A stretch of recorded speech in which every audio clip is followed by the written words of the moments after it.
Hi, welcome to Game Creation, and we kind of stopped yesterday's video with a kind of question of why what we did yesterday it would work fine, but why it wasn't the best way of doing it.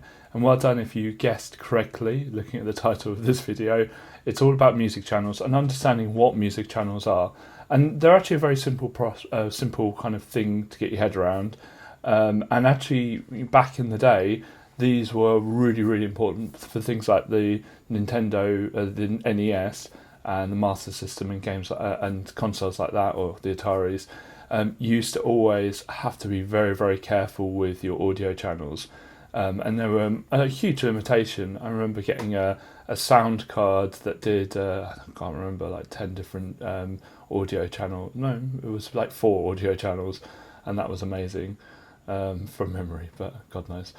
A Sound Blaster, I think. I don't know. So what sound channels basically are is when you have a computer game, you want more than one sound at the same time. For instance, you want to have the game music, but then when you get a power up, you want it to go bling or something like that. And those two things can't happen at the same, or couldn't happen at the same time back really, 30, 40 years ago. You could only have one sound file. But then they created a kind of second track that allowed you to have the game music running and the like any power up noises or jumping noises or anything like that. And it was more complicated back then because the sample wasn't just a waveform. They were just specific part or specific instruments and things like that. I'm simplifying it quite a lot. So with Clickteam, you have 32 tracks, which is loads. I mean, I can't imagine why you'd need 32, but anyway. So 32 tracks that you can play at the same time. Now, the problem is that you don't want to accidentally use a channel that is playing something else. You need a little bit of management with this. Now, for instance, if I just so happen to be adding my 33rd music track or sound effect file because the player's doing loads of things at the same time, I want to have a little bit of control over what sounds stop to make way for this new sound and what sounds don't. So with the music, I always want the music to play. I don't want anything to interrupt the music. They can interrupt the sound of someone jumping or whatever, but I don't want them to interrupt the music. So to help me with that, I specifically choose a track for the music to play on, and the other files I don't really care. Like if power up is interrupted with something else, that's fine. I don't mind that, but the audio track has to remain sacrosanct. It has to be there. So what we're going to do is adapt our coding that we did yesterday and allow it to just play on a specific channel. So let's get started.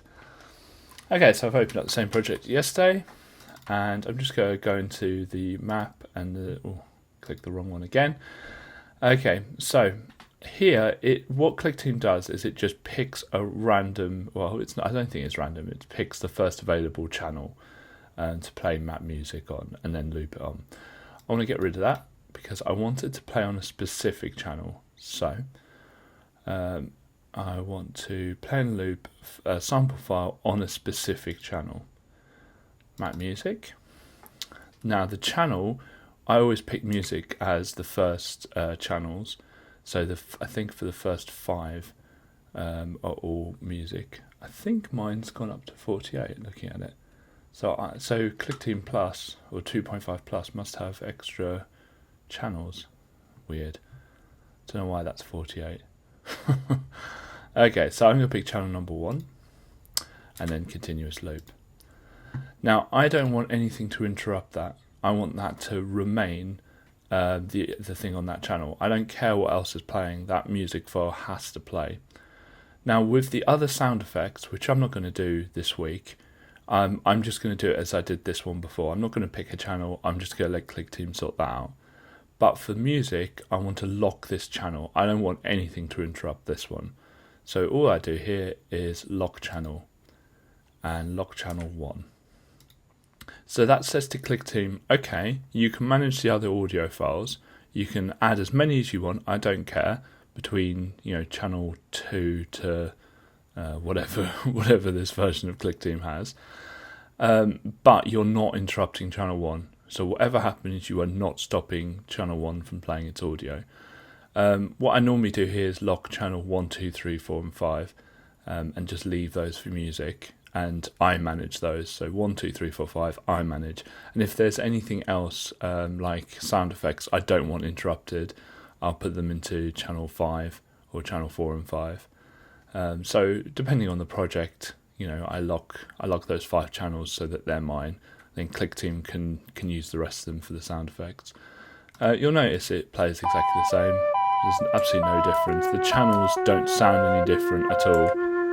It's just I know that this will now play whatever I'm doing in the game. So I hope that's helpful. And we could go into more of the features of the sound object tomorrow. And I look forward to seeing you. Thank you very much for watching this video. If you want to see more from us, please click subscribe. We release videos every single weekday at 7 PM UK time. Thank you.